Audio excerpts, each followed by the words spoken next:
الاهلي فاز، لكن الفوز ما يفرقش.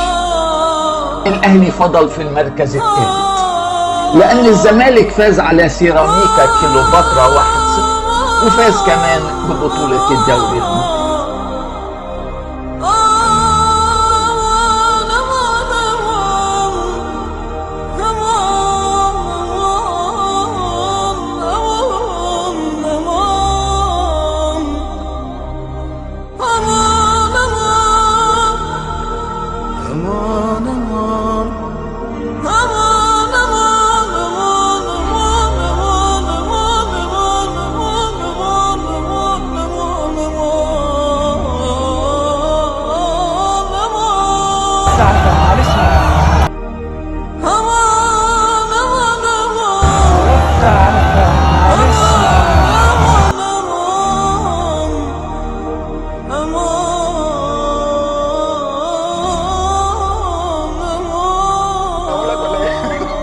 مبروك الكونفدرالية. مبروك عليك الكونفدرالية يا شباب.